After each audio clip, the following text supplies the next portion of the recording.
Coming up in Fionnuala-Jane's music room. Naming the body parts of the cello.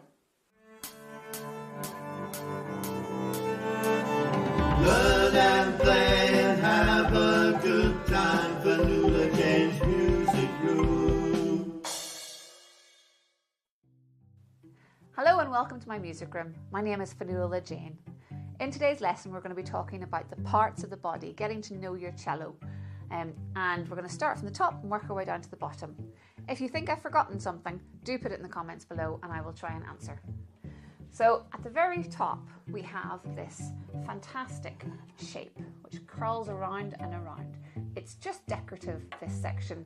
It could technically be any shape at all. It could be a head, and I've seen some really interesting cellos that have got different sections up here. And this part is called the scroll, for obvious reason. It scrolls around and around. As I said, just decoration. If it was a different shape it wouldn't matter. And then we've got these black things on either side, and I've got 4 of them, and they are the pegs. They hold on to the strings, so you thread the strings into the pegs, you wind the pegs, and then that holds the string in place. And the strings hook onto the bottom bit, which we'll get down to in a bit.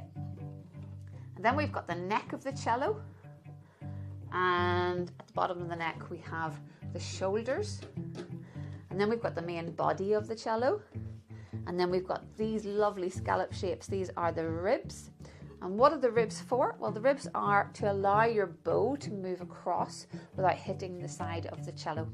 We carry down the cello down the fingerboard. This is where we put our fingers when we're playing. And we're going down the strings. We've got 4 strings. And they go over this bit here, which is called the bridge. This part here, it's a wooden bridge.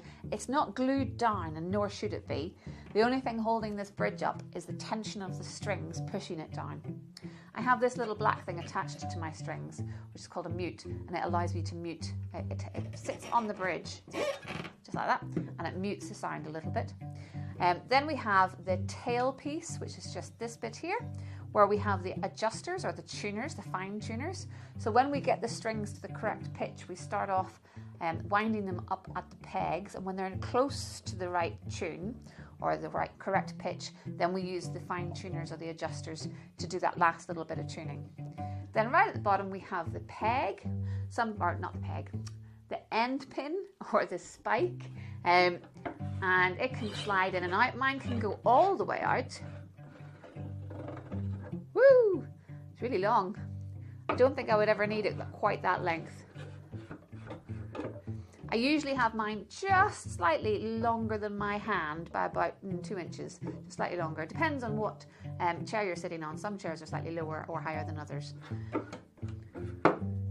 Okay, and then we have these lovely holes in the body of the cello, and that's the mouth of the cello. That's letting the sound come out.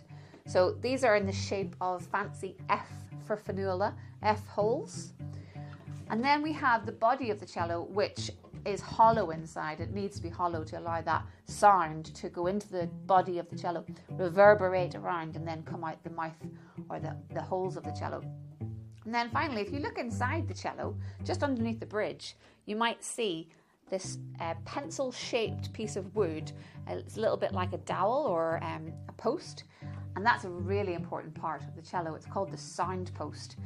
And the music or the sound that you make on the cello, it vibrates the strings, which vibrates the bridge, and then that soundpost helps to pull those vibrations down into the body of the cello and let them reverberate around. I love that word. And then it comes back out the F holes. So without that soundpost, it would sound a bit different. It would sound a little bit strange.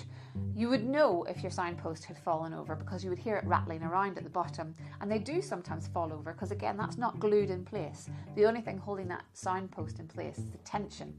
So if it does ever fall over, you need to take it to a luthier, who's somebody who makes and mends classical string instruments. And they will have very special tools that will either go in through the end pin hole or through the F holes, and they'll be able to get that post back up again. Because it will always sound much better if your signpost is in the right position. If you've got a cello in your house and you're not sure whether your soundpost is in the correct position, it's always sometimes worth taking it along to your local luthier if you've got one, and they'll be able to look in and they'll be able to tell you whether it's in the right place. So have I forgotten anything? Spike, tailpiece, ribs, fingerboard, strings, bridge, soundpost, F-holes, shoulders, neck, scroll, pegs, and finally our strings. Now I have a worksheet which you're welcome to try and have a go at filling in, and it's attached to this video. If you've got any questions, please feel free to drop them in the comments.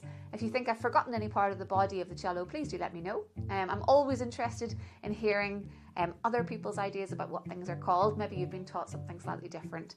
Please do let me know. I hope you enjoyed that video. I hope it helped, and thank you so much for tuning in.